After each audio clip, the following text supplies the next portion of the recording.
Hi everyone, and welcome to Jane Talks Trek, where I'll be talking about and reviewing an episode of the original series, The Next Generation, Voyager, Deep Space Nine, or Enterprise. Today, I'm looking at yesterday's Enterprise from The Next Generation's third season, or as I like to call it, that time Tasha Yar got to die with dignity. This episode was requested by Hiroshi the dog. Such a good dog! So thank you for the suggestion, and let's get going. We begin the episode with Worf and Guinan having a drink, with Guinan telling Worf he needs to get a girlfriend, but he argues that there are no other Klingons on board. Earth females are too fragile. Guinan winds him up, but is interrupted by an anomaly which Guinan seems to recognize, and Data says it's some sort of time distortion. Oh no, hide the Cordrazine! Something comes out of the thing, and wait, what? Why is Tasha Yar here? Guinan looks as confused as I am. This isn't right. It's changed. Oh, there's two of them, and into the credits we go. Have you guys tricked me into reviewing another Mirror Universe episode again? The other Enterprise is an older model, and then Data technobabbles for a while before they get a distress call from the other ship, and Picard orders everyone to hush up about the potential time travel. Riker, Yar, and the Doctor beam across to find everyone but the captain dead on the bridge, so Beverly takes her back to the Enterprise, and Geordi, who comes out of nowhere, rushes off to fix life support. Riker and Yar find another survivor and report back that there are 123 more on board, and he wants to salvage the ship, but that's not Picard's top priority. Guinan goes to the bridge to tell Picard things are wrong, but doesn't know why, which doesn't explain things, and challenges Picard about their current mission, saying that the other ship needs to go. Picard visits Captain Garett, who's very confused, and mentions the distress call from the Klingons, and she too questions what's going on, so Picard tells her the truth. Garett doesn't want to go back in time because they were about to be destroyed by the Romulans, and Picard realizes that if they had won, it might have prevented the war that they're currently fighting. They're still trying to fix the ship, and this guy Richard can't wrap his head around things, so Yar distracts him with repair work and exposition, while Data and Picard speculate over the fate of the other Enterprise if it went back. Then sending them back would be a death sentence. Yar and Richard chat as Majel Barrett is called to communications, and they visit Captain Garett, who is sick of lying around, and tells Beverly she's leaving. Guinan goes back to Picard, where he questions her further, and because she can't prove anything, he refuses to risk sending the other ship back. But Guinan argues that history needs to be fixed to make things right.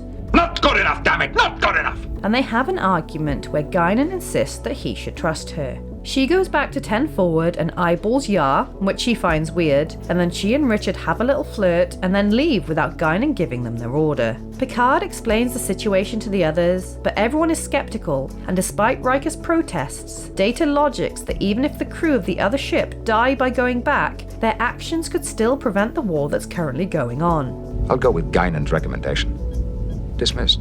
On their way out, Beverly and Geordi worry that they may not even be alive in the other timeline, which freaks Yar out, and she admits to Data that she's worried about Richard. Picard tells the plan to Garett, and she's pretty calm about facing her death, and Picard gives another one of his awesome speeches. 22 years ago, one ship could have stopped this war before it started. Which inspires Garett to put up a good fight. Yar stays behind to try and give some last-minute tactical advice, but they're attacked by the Klingons, which kills Captain Garett, so Richard volunteers to take command and lead the second ship back home. Sir, it is my intention to return, unless you order me not to. He and Yar have a smooch before he goes back, and she goes to Guinan to ask about her fate, but she's evasive until she admits that she's going to die in the other timeline. So Yar asks Picard to transfer her to the other Enterprise so at least her death has meaning. Picard thinks it's a dumb idea, but Yar insists that she could make a difference, and he agrees, although Richard hates the idea but goes along with it. The Klingons attack again, so the Enterprise fights back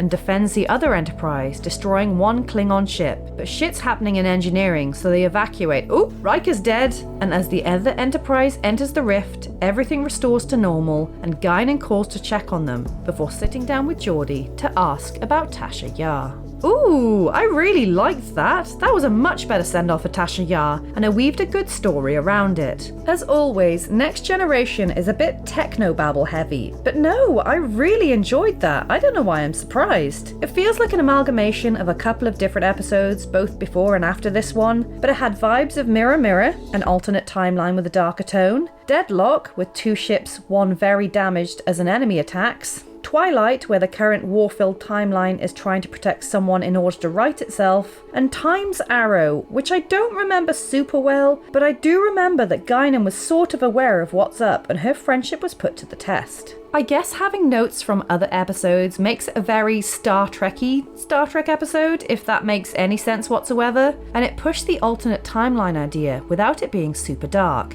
The characters just in Twilight with themselves, just after a lot of hardship, and I appreciate that Guinan and Yar got to come to the forefront of the episode. The pacing was good, it packed a lot in, but wasn't cluttered, and didn't drag, and although the alternate timeline Enterprise didn't blow up like I thought it would, we did get to see the deaths of Riker and Garett, who sort of reminded me of Captain Janeway. So there you have it. That was yesterday's Enterprise. If there's an episode of Star Trek you'd like me to cover, pop it down in the comments below, or come say hi on social media. If you enjoyed this video, then please hit that like button, it really does mean a lot, or consider subscribing if you want to be assimilated into my channel. Alternatively, feel free to check out my other YouTube channels. Thank you so much for watching, I'll speak to you soon, and live long and prosper.